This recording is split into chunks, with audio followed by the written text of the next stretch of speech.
थोड़ा अपना basic concept देने हैं तो थोड़ा बता दो। अच्छा वो लोग मुझे हैंड रेज करके बताएं कि जिनको ईसीजी नहीं आती। अगर जिसका हैंड रेज है तो मुझे उसका पता चल जाएगा, बाकी का मैं समझ जाऊंगा कोई को आती। अच्छा सो बेसिक कॉन्सेप्ट आप लोगों को थोड़ा सा बता रहा हूँ। हार्ट ऐसे पड़ा होगा, ठीक है। आपको पता है ना एपेक्स होता है टुवर्ड द लेटरल, ठीक है। लेटरल की तरफ क्या होता है, लेफ्ट साइड की तरफ क्या होता है। ये है right atrium, left atrium, right ventricle, left ventricle. ये पड़ा होता है एस नोड, एबी नोड, ये फाइबर्स ऐसे होते हैं, ठीक है। और ये ऐसे नोड से ऐसे फाइबर्स आ रहे हैं। ये बात होगी। अगला कॉन्सेप्ट क्या है, ये ध्यान से सुनो।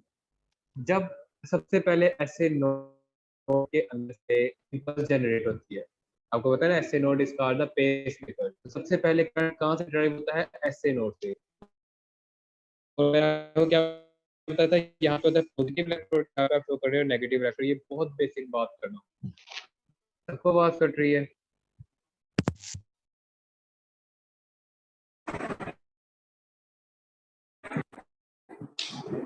अब आई थिंक बेहतर हो जाएगी आपको बात। अच्छा आप क्या है ये पॉजिटिव इलेक्ट्रॉन या नेगेटिव इलेक्ट्रॉन। बेसिक कॉन्सेप्ट में आपको क्या बताया, whenever a depolarizing current, deep कहते हैं positive current, and whenever a positive current is flowing toward positive electrode you get a positive deflection on ECG,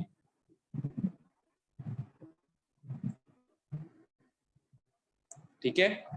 और दूसरा क्या है, whenever a negative current is flowing toward negative electrode you also get a positive deflection.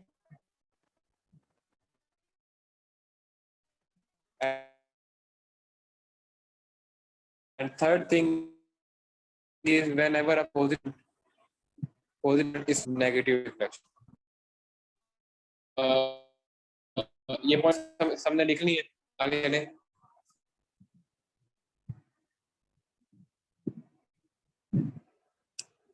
ठीक है, ये है ये concept आपने याद रखना कि whenever करंट को कहते हैं positive current, and whenever a positive current is flowing toward positive electrode you get a positive deflection on ECG. whenever a negative current is flowing toward negative का मतलब क्या है, repolarizing current, उसको negative electrode से negative current show करते हैं। and when it is flowing toward the negative electrode you then again negative positive deflection, जैसे कि टी वेव में आपको मिलती है। And whenever a positive current is flowing toward negative deflection होनी चाहिए, जैसे कि आपको क्यू वेव मिलती है। ये बात हो गई। अब देखो ईसीजी हो रही है, ईसीजी में क्या होता है, सबसे पहले पी वेव है। पी वेव कब बनती है,